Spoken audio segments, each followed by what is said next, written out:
We're standing in the historic recording studio. In this space, in the 70s, the Allman Brothers recorded. Wet Willie, the Marshall Tucker Band, Bonnie Bramlett, and many other artists recorded here. And so this is where they made the music that became so popular across the world. Well, I have a particular interest in this because of my age. I grew up with this music. The music of the Allman Brothers and Marshall Tucker Band and Wet Willie and other Capricorn artists were very popular when I was in high school, and so in some ways it's kind of the soundtrack of my life. We're taking this historic studio, which is credited by many with being the birthplace of Southern rock, and planning to restore it both as a recording studio but also as a place where musicians can collaborate and rehearse and perhaps have another Allman Brothers come out of Macon. This is a space that during the days of the Capricorn Recording Studio had desks and various people working in this area. It was kind of a reception area. Our plans are to renovate this space and make it into a second recording studio that would be suitable for film scoring and for orchestral type recording, but it also can double for event space for concerts. This space over here, this will become the main new entrance to the studio, and the first floor will have a retail shop, a bar for special events, and just kind of a general reception space. There are four main components of the studio. One is restoring the historic recording studio where bands like the Allman Brothers and Wet Willie and Marshall Tucker Band recorded in the 70s, and put it back into service as a fully functioning recording studio. So this is the control room where all the soundboards and tape decks and all the recording equipment was. We plan to restore this and put equipment back in here to do both digital and analog recording. And then on the other side of this glass is the studio.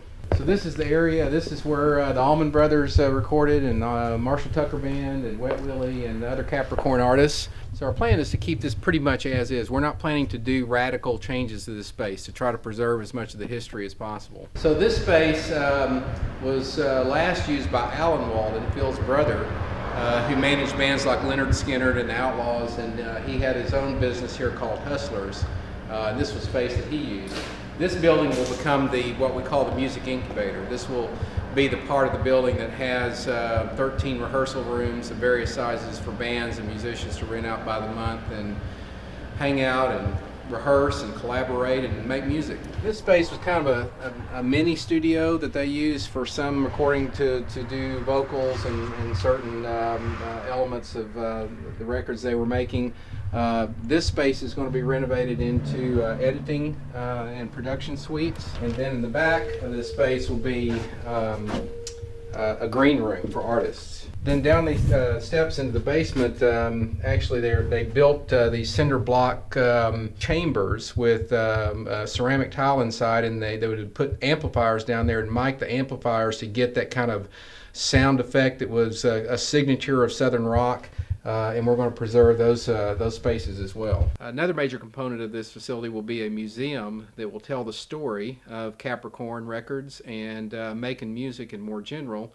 And then the fourth component are offices and conference rooms for nonprofit organizations like Bragg Jam and Macon Film Festival and Macon Pops, so that they have a home base to do their work. So this space on the second floor is above the studio and was mainly used for storage. This cage or screen that you see built here, we believe, was put up to keep people from walking on top of the studio so that they wouldn't have noise when they're doing recording sessions. But this space we plan to turn into offices and conference rooms for different nonprofit organizations in the community. So this will be the second floor of the music incubator, more rehearsal rooms up here, but this is where Alan London lived. I believe as late as the 1990s, maybe the early 1990s, but he was known for hosting parties here and jam sessions, and he had an apartment at the back part of this floor where he lived. This mural was done by an artist out of Athens, Georgia, and his artwork is also seen on the exterior of the building in the rear. Our plan is to preserve this as well. Our goal is to have the facility restored and opened back sometime during 2019, which would be the 50th anniversary of Capricorn Sound Studio. Macon has a tremendous heritage as a music center. Little Richard came from Macon, Otis Redding came from Macon.